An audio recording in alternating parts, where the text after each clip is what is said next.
Hello everybody! Today we are back with a tarot video. I also have a purple candle burning in front of the cards. Not a fire hazard, I promise. And I just figured I'd use that for protection, as purple does typically symbolize, well, it can symbolize protection, especially on a spiritual plane. And that's what today's video is all about.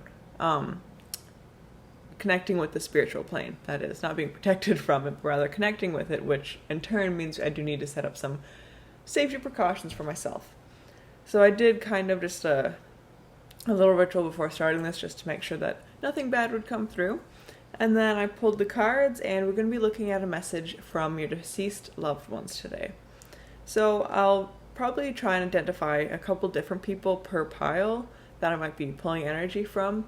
If, out of those couple people, they don't really seem to resonate with you, you can feel free to pick a different pile.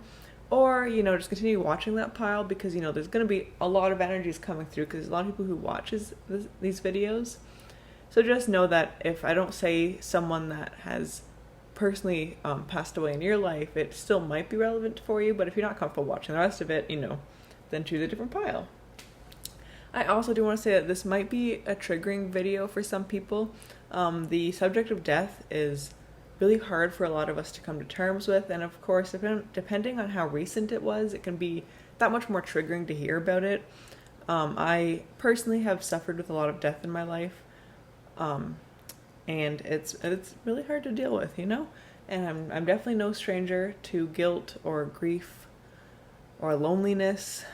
It's hard to deal with loved ones passing away. And, even though some of these deaths have happened years ago, I still can find myself crying quite heavily when I watch videos like this. So just as kind of a general warning, if you are very sensitive or touchy to this topic, please don't watch the video. Or if you start watching it and you just feel like it's triggering you, or you're crying and you just start feeling somewhat uncomfortable, or you just think you should stop watching, then stop watching. I'm not going to be hurt if you stop watching. I won't even know if you stop watching. And your mental health has to come first too, okay? So if this is a triggering video, do not watch or stop watching when it becomes triggering. So after that disclaimer, we'll get into the reading. I'll try not to do my nervous laughter too much. And yeah, we'll get in. So this is pile 1, pile 2, pile 3, and pile 4. For those of you who watched my witchy haul from yesterday's video, you might recognize some of these crystals, as 2 of them are from what I bought from chapters yesterday. So yeah. Anyway, we'll jump into pile 1. Move the rest off screen.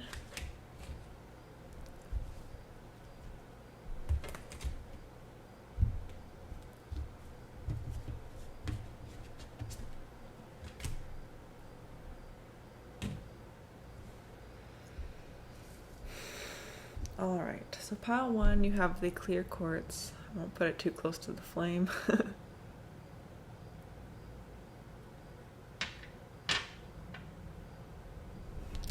Alright, and then I pulled a couple different cards. A lot of these oracle cards you probably have seen in other videos, same with the tarot cards. But I did take out my Fairy Lenormand deck. I'm not going to quite be reading it like a Lenormand deck, because they are read differently than tarot. But some of the piles, including this one, I don't think got more than 1 Lenormand card, so we're just kind of going to read it individually. It's not how you stereotypically read Lenormand, but just putting that out there. So from the Sacred Destiny, we have Transformation. From the... I always forget the name of this deck.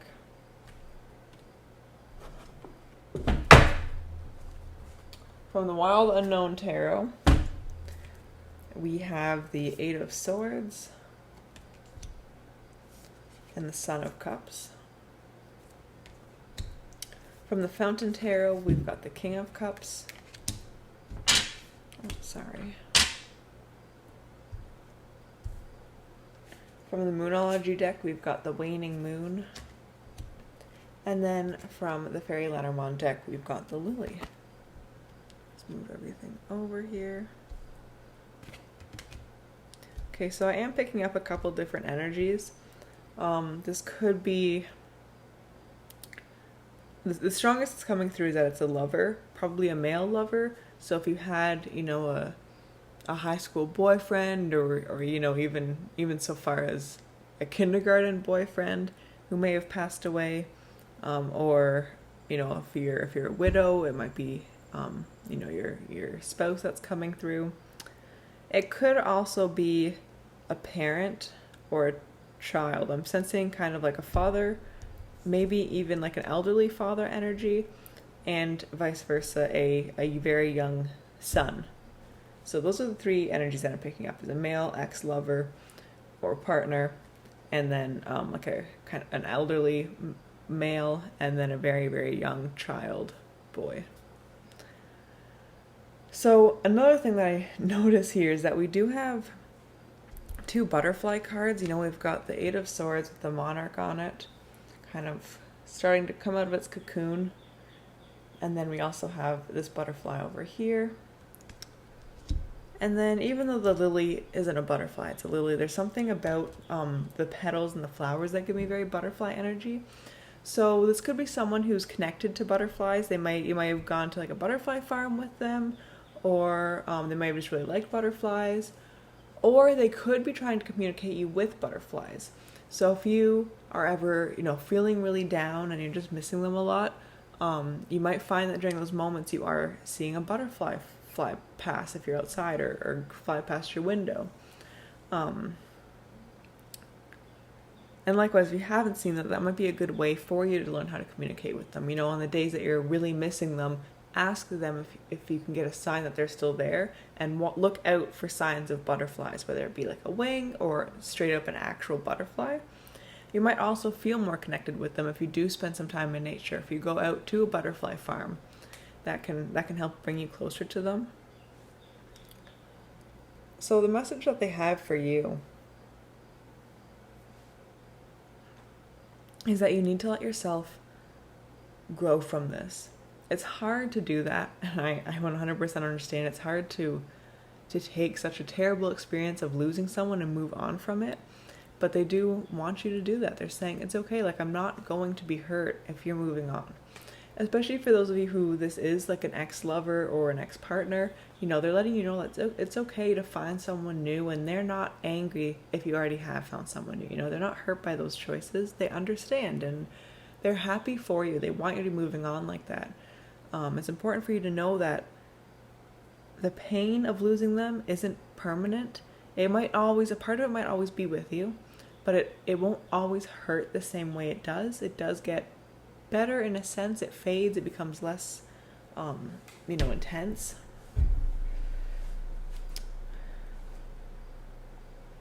We have the waning moon. They're telling you to let them go, like release them. It's okay. The cocoon, it looks like the butterfly's wings are wrapped around the cocoon. It's like it doesn't want to let go of the home that it's made for months now, or weeks, however long monarchs are in the cocoon for. It doesn't want to let go of that. And I think that really symbolizes you as well. You don't want to let go of them. You're afraid that you're doing them a dishonor almost by letting go of them.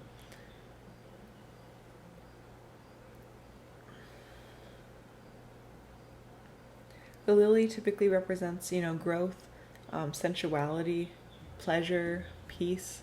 So it's telling you that once you do let go of them, you're going to be able to find peace within yourself. Or even to let go of them, you need to find that peace inside yourself.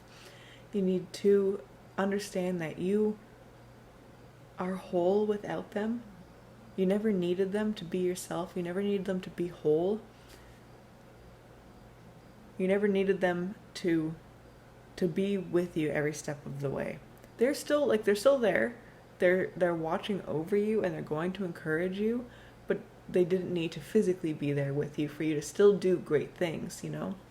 There's a good energy coming from you, and you are meant to do great things. You're meant to be a good person, and you're meant to thrive even though they're not there anymore.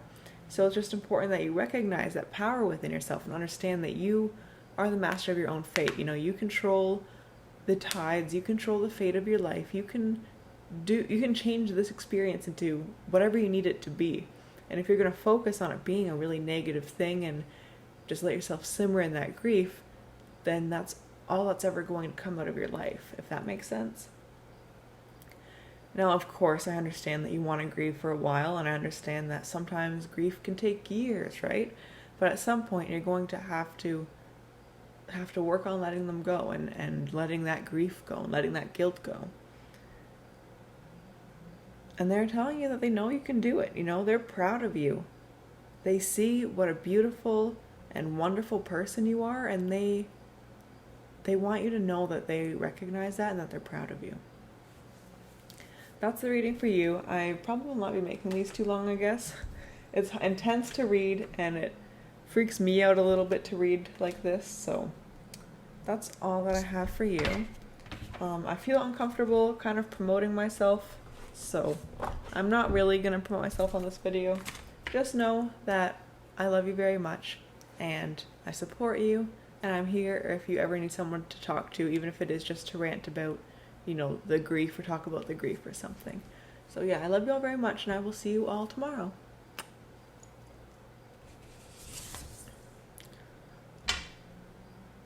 Okay.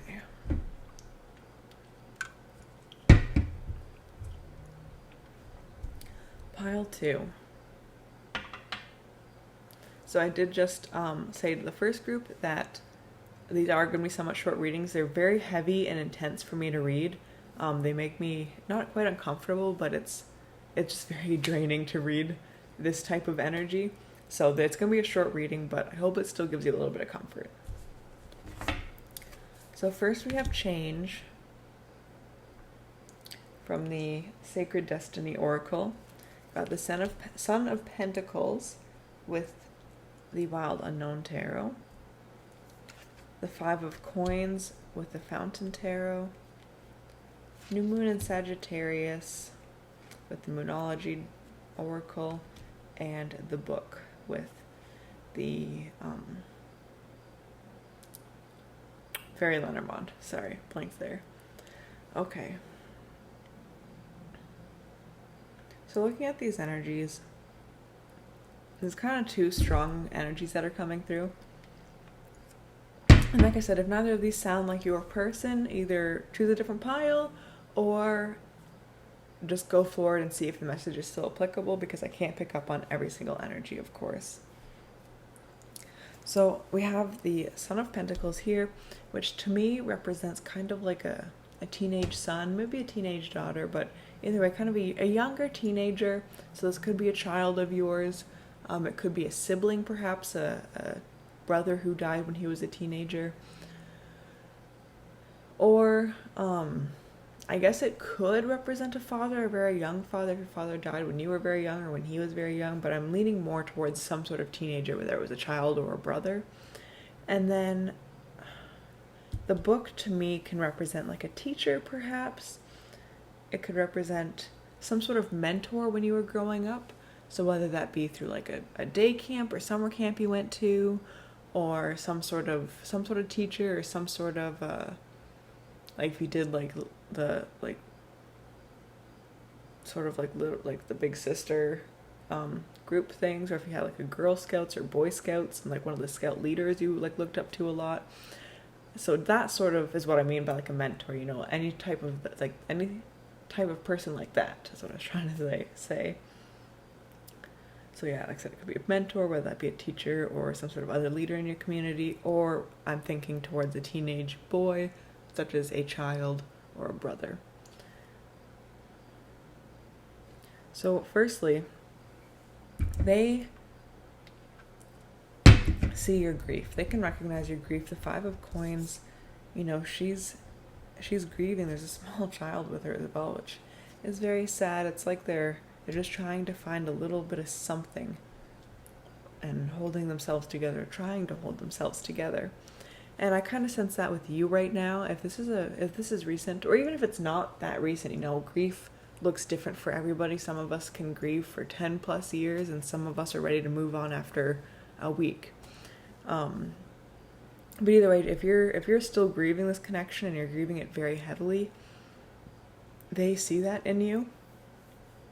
They're recognizing that you may be blaming yourself, you may be putting some guilt on yourself, you may, just maybe you feel like you don't deserve good things after their death, or you feel like you're going to follow in their steps. You think that because they died, you're going to die as well. You might be a little bit frightened or paranoid, if you will, worrying about what happens now. Death can trigger a lot of really weird emotions in us. Maybe weird isn't the right word, but a lot of just emotions that don't get talked about a lot. Like grieving, of course, is talked about. Guilt is a very common emotion that is talked about. Anger is talked about somewhat as well. Of course, sadness is. But the fear that accompanies grief, I don't think I hear much about that. Not just about the fear of dying, because I think that does get brought up a lot, but I feel like a lot of us are just afraid of what life looks like after our person has died. We just don't know what to make of it. We don't know where to go from there. It's weird when someone close to us dies and they're the kind of person that we expected all of our life. So if it was a brother, maybe you just expected to have him at your wedding, right? And now that he's dead, you're like, but like what happens now? What does my wedding look like? What does my future look like without him? Like if my sister passed away, that would be the most terrifying thing I think I could ever imagine for me, and most heartbreaking thing as well. I don't like thinking about that. So I can understand that if it was someone very close to you, you're afraid to go forward without them. You might feel like you're disrespecting them as well to continue moving on with your life, thinking that, how dare I move on and get over this when they're never going to move on again? And that's a really hard thought to tackle. It's really hard to feel like that and to feel it constantly. And you're going to continue sabotaging yourself with that type of thinking.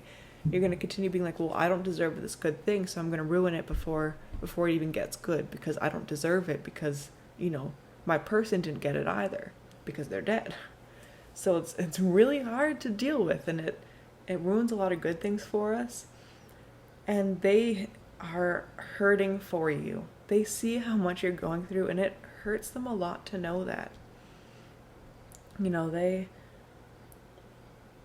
They want you to know that you're allowed to move on. We've got change. They want you to change your situation. We've got New Moon in Sagittarius. They want you to understand that it's okay if you were the lucky one. It's okay if you survived. It's okay if you keep moving forward without them. That's what they want from you. That's what they want for you. They don't want you to be stuck in this constant cycle of grief and of sabotage, because that's just going to hurt you, and you deserve this life. Not saying that they didn't deserve this life, because of course they did, and it's heartbreaking that they didn't get it, but you deserve it as well, and just because they didn't live doesn't mean you don't have to either. If it was someone who's a little bit more distant from you, so like some sort of mentor, just know that it's okay if you are feeling this way, and it's also okay if you're not feeling this way. If you're more scared because you're thinking, I didn't have much of a reaction to this death, I feel like I should have been more hurt by this, but I wasn't, what's wrong with me? That is completely normal. All of us respond differently to things like that. Somebody that I dated a couple years ago, he passed away last month, I believe.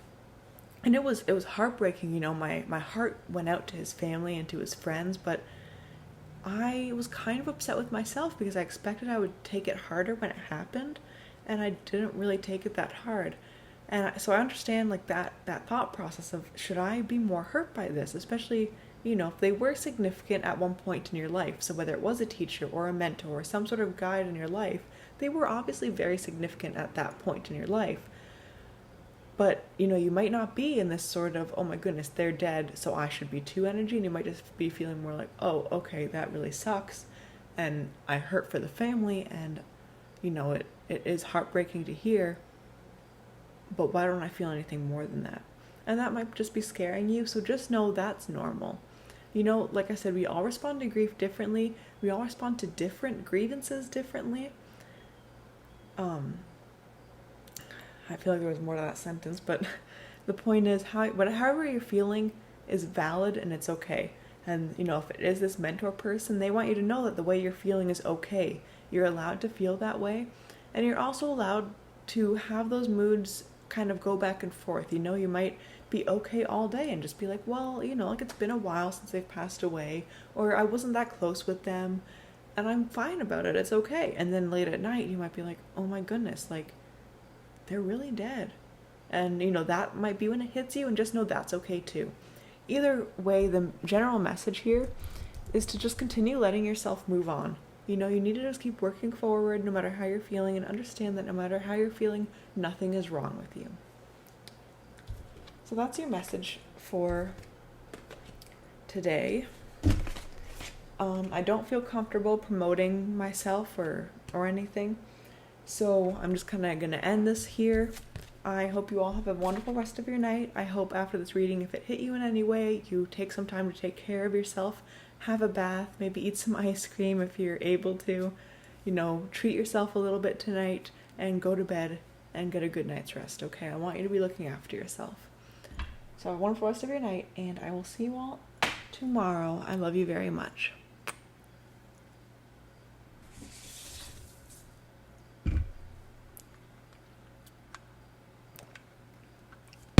Okay, pile 3. Sorry, I was checking the sides of the candle. I feel like it's plastic.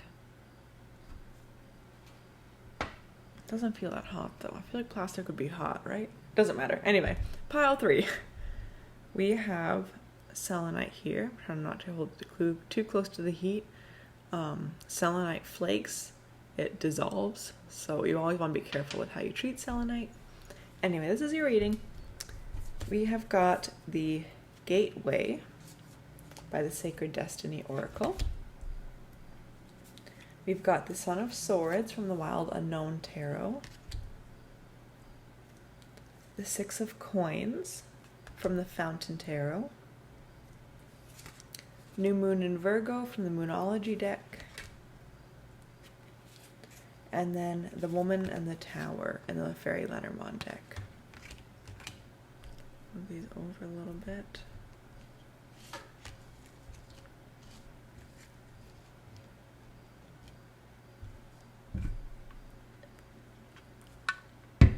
So again, there's a couple energies that are coming through here. If I say the people that I'm kind of picking up on and you don't relate to it, or you don't know anyone that fits those descriptions, feel free to watch a different pile. I am having slightly different, people coming through.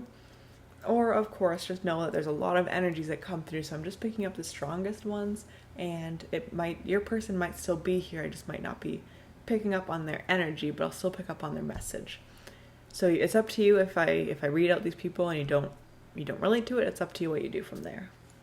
But anyway, the 2 or 3 energies I'm picking up most on, with the Son of Swords, I'm picking up again, children are coming through very strongly in these readings. I got children in the past 2 piles as well as 1 or 2 of the energies. And once again, I'm picking up a child, most likely a son, coming through here. I'm not too sure about the ages. I'm thinking kind of like, from conception to 7 to 9, I'd say. So kind of like a young child, not quite a tween, if you will.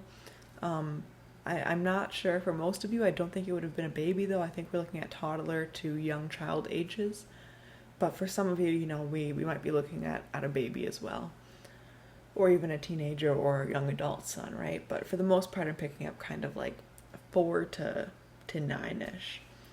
And then we also have the Lady in the Mountain, which represents, or the Tower, sorry, which represents maybe a very stern mother. If you had a strict mother growing up, it could be her energy coming through. Some other kind of strict or stern woman in your life who passed away, maybe even a grandmother or an aunt. Likewise, it could also be a woman who was locked away in some sense. So if any of your family or loved ones, women particularly, have ever been in prison or have ever been in the hospital for a little bit, this could be somebody who committed suicide perhaps, and they were kind of had this self-imposed punishment on themselves. Like I said, I'm picking up kind of a woman energy for that person. Doesn't mean it was a woman, could be a man, could be someone who's non-binary, could be anywhere in between, of course, but that's the energy I'm picking up most strongly, is a woman who's either very strict with you or a woman who was locked up for a period in her life.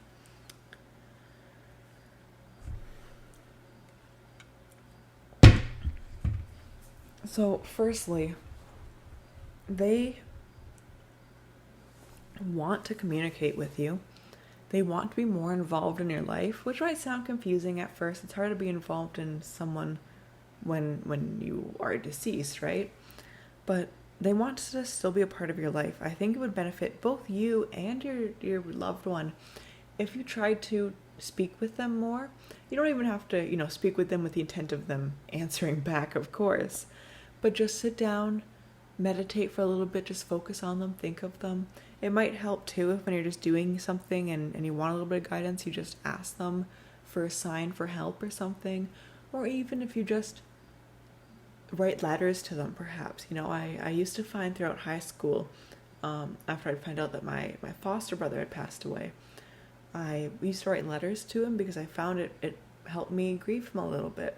I didn't write necessarily like letters asking him how he was, of course, but I just talked about myself and what I was going through, kind of directed at him, and it just helped me grieve with that and helped me recover from that grief.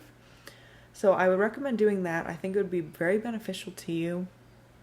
I'm really sensing letters are a good thing, especially with the Son of Swords here. This represents communication, typically in the form of writing. So yeah, I think writing and channeling their energy or writing towards them would be a very good idea for you. It might help you with your grief a little bit. I'm also sensing that they recognize how much you do for other people. You might have been the kind of person who, once they passed away, you threw yourself into everybody else. You have worked so hard to just move on from it. You're just doing the best you can to get over that and to work on helping other people and making sure that no one else ever gets hurt around you again, if that makes sense. Like, you don't want anyone else to die because you don't want to lose anyone else. So you're trying to take care of everybody. And you might have slight abandonment fears or issues from this now as well. And if that's the case, then you might be just very attached to people and you want to give them everything and you just want to take care of them. You want to be their person. That way that they're not going to leave you because they need you. And also, you've done all you can to make sure that they don't pass away because you don't want to go through that pain again. And this person that's coming through these cards, they recognize that in you. And I think they're sorry, to be honest. They are very sorry that their death has made you like this. Not that the way you are is necessarily a bad way. It's so good to take care of other people. But I feel like you might be neglecting your own self-care at times. You're doing everything for everyone else at the risk of hurting yourself because you value other people more than you value yourself. And they're just sorry that you have to feel that way. And also they know that it's hard to be afraid that everyone's going to get hurt, right? Like, that's not an easy thing to deal with or to experience. So they're sorry that you feel that way. You just might be very isolated, or you might feel very isolated. They want you to know you're not alone. They're still here for you. They're still looking out for you. And that's why, writing to them might help, because it might remind you that you're not alone in this. They're still around in some sense or the other, right? Even if you don't believe that the dead linger around us, you don't believe in heaven or anything, their energy is something that you carry with you, right? Like, you still have them inside you. You have those memories, you have those tears, those laughs, everything that happened with them was real, and you still carry that energy of them into your future, right? So just know that they're not gone forever, no matter what you believe in. They're still with you in some way. And it's important that you recognize that. That way it can help you with these fears and help you with the sense of isolation and let you know that, you're not alone. And also, on the note of being not alone, there's a lot of us who have experienced losing someone. It's easy, depending on your age, depending on the circumstance, I feel like it's easy to feel like a death is happening to you, you can recognize that other people will grieve this death, but it feels like it's directed at you in a way. And if you're feeling like that, just know that everyone else around you is feeling like that too. Everyone else has been hurt as well because of it. And it sucks. It really does. There's no easy way to say that, but it sucks. It hurts a lot. And it would be beneficial if you reached out to the other people who were hurt by this loss and talk to them and bond with them. Now, depending on like ages and stuff or who you lost, you might find it difficult to reach out to other people. There's a couple people that I've lost that I can't talk to others involved with circumstances about it because it's just not appropriate, or there just wasn't anyone else to deal with that loss. And in those cases, maybe a support group would help. Something that I have always entertained was the idea of joining like a grieving mothers support group or something. I'm sure they exist somewhere, or at least finding other mothers out there who are grieving, because that's a loss that, depending on the circumstance, especially if the father was never involved, or if it was an abortion or a miscarriage or something, then you can feel 100% alone in that, and there genuinely might not be many other people in your life who are saddened by that loss. But even if that is the case with you, you're still not alone. I just let you know that I myself have experienced that grief, right? And there's so many other people like us that are hurt by that and want confirmation that they're not alone. So just know that you always have a support group. And I'm also always here if you need a little bit of support. I'm definitely not a therapist. I'm not very good with advice. I don't know how to help in most cases or situations, but I can listen. And, that's half the battle, I think. Anyway, that's your reading. Not very long. It's a lot of energy for me to pull. It's very heavy. It's very draining. But I figured a little bit of comfort would help you. And yeah, I'm not going to promote anything. It feels weird doing so. I just want you to know that I love you very much, and I want you to take care of yourself, okay? If this was a hard reading, please make sure you're doing a little bit of self-care tonight. Anyway, I love you all very much, and I'll see you tomorrow.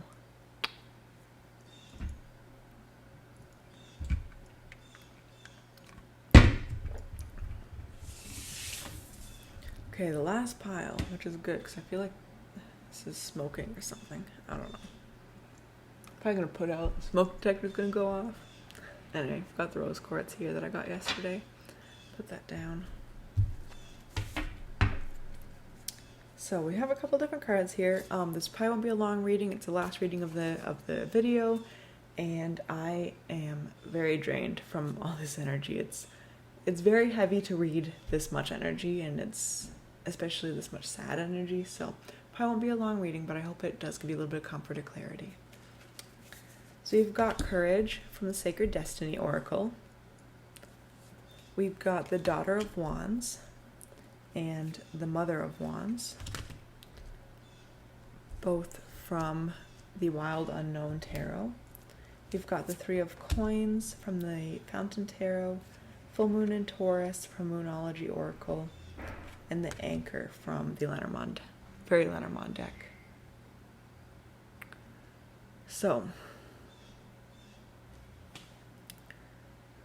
again, I will just preface this by saying if I read any energies, as I'm about to, and none of these people sound like it's your circumstance, choose a different reading if you wish, or continue watching to see if it's still applicable. It's up to you. I'm not going to control what you do. Just know that there are some energies that I might not 100% pick up on, or likewise, other piles from earlier on in the video might be more relevant for you. It's okay to choose the wrong pile and change your mind and choose a different one. So the energy that I'm picking up on, we'll start over here with the Daughter and Mother of Wands. I'm sensing that this was a woman in your life that passed away. The Mother of Wands could be, a mother. It could have been your mother. Could have been even a grandmother. I'm sensing more like a mother, and I'm thinking it was a young mother. It happened early on in your life or in her life that she passed away. Could, of course, like I said, be a young grandmother, could be any sort of maternal figure that took care of you, but what I'm sensing most of all is this young mother energy. And then likewise, the Daughter of Wands, I'm sensing on a daughter, a young child, probably between the ages of 7 to 13 or 14, I think. That's what I'm picking up on. So if either of those are applicable, that's who I'm picking up for you. And then with the Anchor here, it could also be some sort of grandparent. Again, this could definitely be grandmother or grandfather energy. It could also be like a boss or an employer or a teacher or something like that, like some sort of older person who was in your career field that passed away. But I'm sensing most of all it's a family member, either a mother or a daughter or a grandparent. So you might be spending a lot of time in your head, I think. You might be fantasizing a lot about what life would have been like if they were still here, especially if it was your mother who passed away.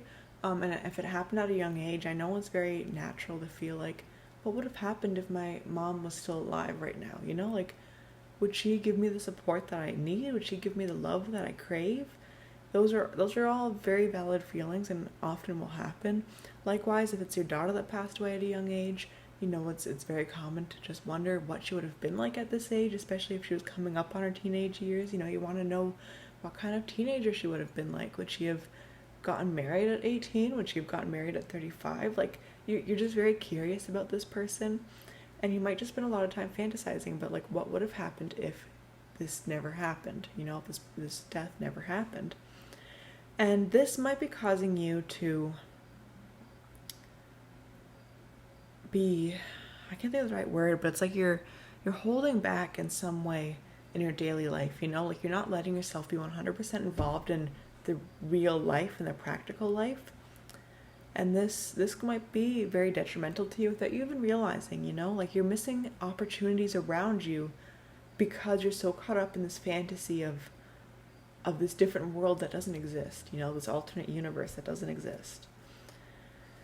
So it's important that you try to get grounded again. You know, this person, your loved one, they're telling you that they understand that you're missing them. They're still here though, and they still want you to carry on with your life.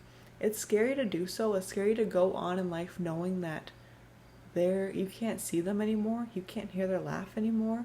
They're not going to give you advice or guidance, you know, like you don't have that physical connection anymore. You just have to trust on this emotional or spiritual connection. And that's really scary, for sure. And that's why I think the courage card came up, is telling you, be courageous, be brave. You already are brave. You survived this. You survived losing them. You know how much strength and bravery it takes to survive the death of a loved one? You know, like that is not for the weak-hearted. That is so hard to deal with. And it might still feel like you're dealing with it. It might feel like you're dealing with it for the next 20 years, perhaps. But you're still surviving. You're still going forward. And once you've got that foundation of surviving, we want to move you to living. We want to make sure that you're still having fun and enjoying yourself while you're still on this plane of existence, right? And this loved one wants you to be feeling that way. They want you to know that it's okay to have fun. It's okay to take this bravery and strength and determination you've gathered just to survive and turn it into living a little bit more, you know? Make new connections, make new friends, get out, have fun, enjoy your life, you know? You still have so much life to live. You don't need to let this death keep you trapped in your home, or trapped in yourself, or trapped in your imagination. You need to come back down to earth eventually, and it's important that you do so. Now, the Three of Coins here too, I got kind of two strong messages from this. One, they're telling you, hey, we're still here and we're going to support you. We're going to help you however we can to help move you forward and help make you figure out how to live through this and enjoy life again. And it could also be telling you to reach out to other people who have experienced similar things, or even just your friends, and try to get more involved with them. You know, if you're the kind of person who's been grieving by staying in bed and canceling plans all the time, I know that is very appealing to do. But maybe take one day next week to get out. You know, you don't even necessarily have to see anyone. I think you should see someone, but if that's too much work, just get out and go for a walk to the park and sit down and just people watch for an hour and then head back home. That's it. That's all you need to do. And then maybe the week after that, go for 2 hours if you can. Just do little tiny steps to get back out and get back involved in things. And like I said, it doesn't have to be something very draining or very tiring. I know that when you're grieving, it's very easy to get tired very quickly. So, you know, it doesn't have to be something big. You don't have to go to a party. You probably shouldn't go to a party given the current circumstances in the world. But you don't have to go to a party. You don't have to go to a fancy dinner. At some point, you should reconnect with friends, but you only have to see one friend at once. You don't have to hang out with a group of friends, and your friends aren't going to give up on you just because you've been away and grieving. People are pretty understanding. Some people, of course, might be hurt if you did pull away or you drop contact all of a sudden, but most people are going to understand that you are grieving with a loss. You're going to grieve however you need to grieve. I didn't really cut ties with a lot of people, but I hurt a lot of people while I was grieving in the past. And everyone's, for the most part, has forgiven me, which I'm very thankful and lucky for, but just know that the same will happen with you. If you want those connections back, if you've dropped any friends or any loved ones, you can get them back. They'll understand that it was grief. They'll understand that you still need them, and they still need you. So yeah, it's important to get reconnected, even if you take your park walks to maybe going for coffee with a friend or inviting a friend over for coffee. I find that it's easier for me to go over to someone else's house if they invite me, or if I say, hey, can we do something today, and they invite me out somewhere. I find that easier to manage than having someone over, especially when I'm in really bad states of mind. So if that's the case with you as well, then I recommend doing that. Kind of invite yourself over to someone else's house, and then when it's too much or you're too tired, you can leave. You don't have to feel bad about it. You can just be like, okay, I'm getting tired, I need to go home and take a nap. And then you can just go. Whereas if they're in your house, there's kind of that weird social stigma about kicking people out of your house too early, right? Like, it just feels a little bit weirder. So yeah, just know that I would recommend going over to their house or going out for coffee or something, if that's a possibility. But yeah, that's what is coming through here the strongest. I'm getting very strong energy of be brave. You already are brave, so take that and push yourself to be more brave. You've survived this far, you can go longer. You can go as long as you need to. So that was your reading for today. Like I said, very short. It's very heavy energy to deal with. You might have noticed I was speaking lower today because it's just, I don't feel right reading and being upbeat about this topic, so a little bit quieter, a little bit more subdued today. But I hope you all have a lovely evening. I'm not going to promote anything. Just know that if this was tiring for you as well to hear, or if it hurt you or triggered you in some way, please take some time to do some self-care tonight. Look after yourself, okay? Make yourself a nice dinner, or order your favorite food in, or take a bath, or light some candles. Do whatever you need to do to make yourself feel a little bit better, okay? And I love you all very much, and I will see you tomorrow.